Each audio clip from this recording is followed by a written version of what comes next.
Welcome to welcome to yet another Hurricane Irma update on the Southwest Georgia Network.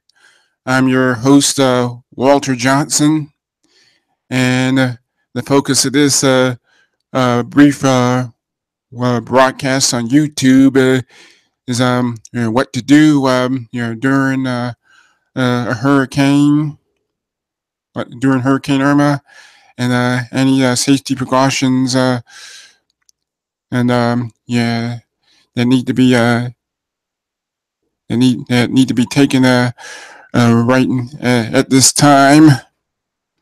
Anybody that's listening, remember you can visit the Southwest Georgia Network website at southwestgeorgianetwork.com. Listen to previous podcasts as well as read any printed articles on southwestgeorgianetwork.com. And remember to follow on Twitter at SWGA Network.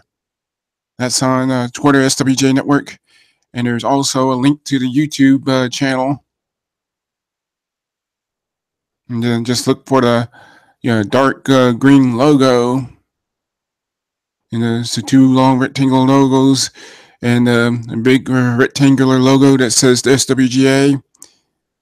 And another long rectangular logo in the dark green that says Network for Southwest Georgia Network. And just remember to do that, and remember to follow the Southwest Georgia Network on Twitter at SWJ Network, and you'll have the latest information on Hurricane Irma as it approaches Georgia and goes to Southwest Georgia. Information. And so let's get to the particulars, and you see in the time right now as I'm recording this, as I'm doing this live webcast on YouTube. It's 2:28 p.m. Eastern Daylight Time on Sunday, September 10th, 2017 or 2017. Make that 2:29 p.m. Eastern as of right now. And you see in the this is the most recent track that and then you're seeing the 2 o'clock update from the National Hurricane Center in Miami, and still had it moving north at about 9 miles per hour, so moving very slowly up the southwest coast of Florida and heading toward Tampa Bay. You see, eventually it'll move there, and if it continues on that track, I mean, you can hit Marco Island or Naples later this afternoon or evening. I mean, so and you watch some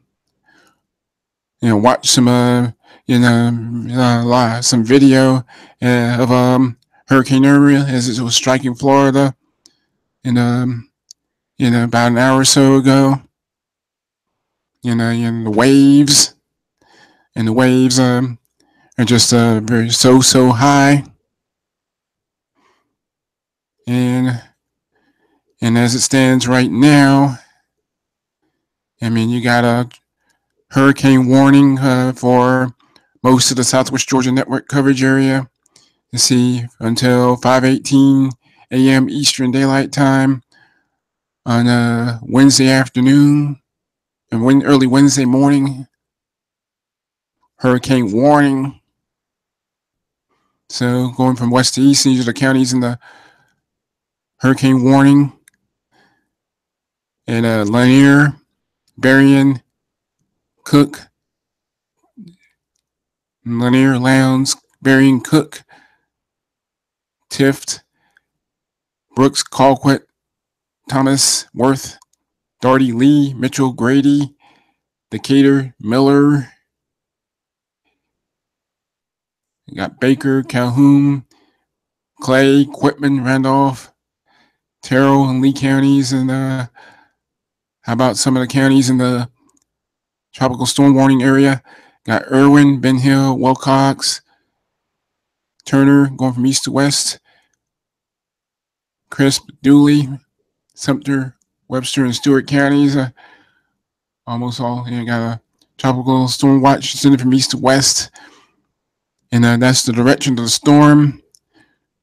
Early Monday morning, it'll strike South Georgia early Monday morning, and bring about a lot of persistent rainfall, a lot of wind, and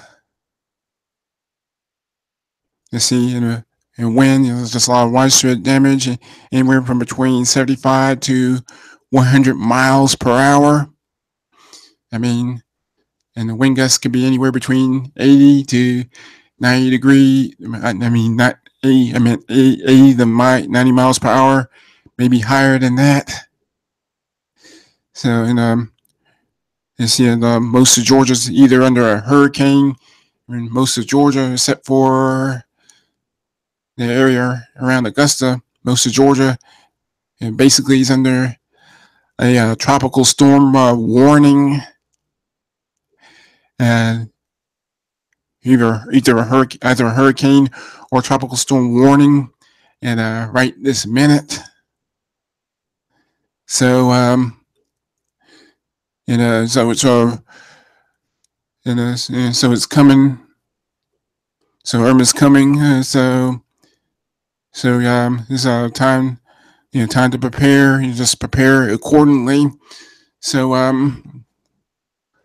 what do you do in a storm like this? And then how do you prepare for something like this? You just have your emergency kit ready, first aid kit, weather radio, no weather radio, and then maybe have a battery powered radio, pack some flashlights, some candles, and lit matches, and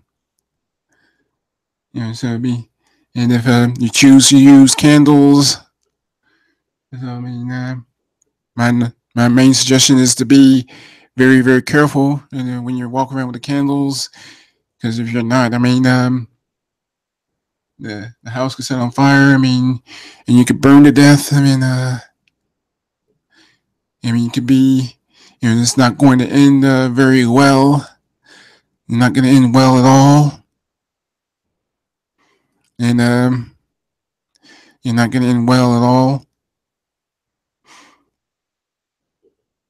and and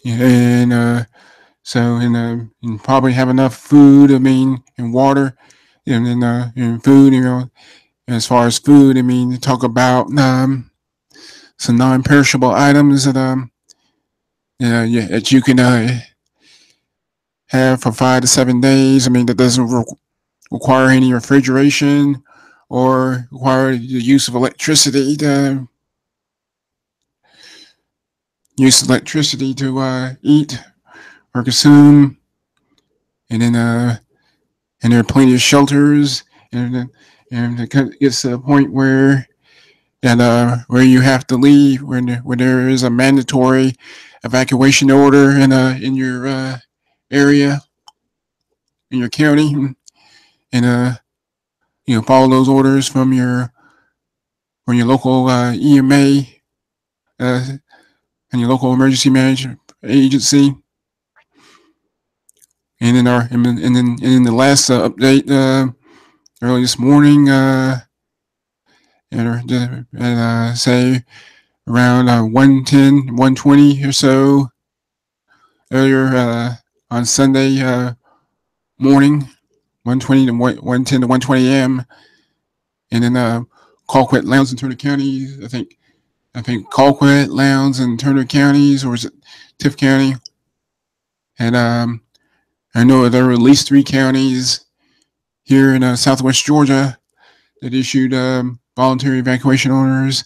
And if there's any reason that the people don't feel safe in their homes, and especially mobile homes, I mean, they can leave. But at last check, I mean, there are no mandatory evacuation orders that I'm aware of. And And it'll be interesting to see how many of it'll be interesting to see and how many of counties issue how many cities and counties and cities, county, communities, and counties and towns here in the Southwest Georgia Network coverage area will issue mandatory evacuation orders if it comes to that. Hopefully, it won't come to that. But and the greatest threat, the greatest threat, according to the reports I've been listening to, is the damaging winds. I mean, high winds. I mean, wind gusts between 75 to 100 miles per hour. In fact, say late Sunday night, early Monday morning, or just after midnight, to begin Monday, September 11th, will be the damaging Hurricane Irma expected to cross the state line from Florida into Georgia as a Category 1 hurricane. It's like a low Category 1 hurricane, at least 75 miles per hour. And the wind gusts could go anywhere between like 40, 100 miles per hour. And it could be less than that. And thinking by Tuesday, Irma will cross from Georgia and Alabama. I think somewhere between Albany and the Alabama border, and it's expected to become a tropical depression. And by say no later than Thursday at 8 a.m. Our time, Eastern Daylight Time, and it's suspected to become a low pressure system in Indiana as it crosses in Indiana, and that'll be the last we see from or hear from Hurricane Irma. And that's just about just going about do it for now. And so the bottom line is be prepared. Have an action plan in place. And just in case you need it, you just be ready to take action at a moment's notice. And this has been the latest Hurricane Irma update on the Southwest Georgia Network. Remember to follow the Southwest Georgia Network on Twitter at SWGA Network. Also, you can find a link to the YouTube channel on the Twitter page, on the main Twitter page. Follow on Twitter, SWGA Network. Then go to YouTube. Then click on the link to the YouTube channel. Then subscribe. And after subscribing, click on the red button to subscribe, which will turn to like a light gray color. Then click on the dark gray color bell, the little gray color bell, to and tap that to get all notifications of it on Twitter. And looks like over the next 48, 72 hours, and there'll be some expect some a few tweets here and there regarding the path of Irma as it goes from Florida into Georgia. And that's going to do it for now. I'm Walter Johnson saying thank you for listening, and please be careful out there.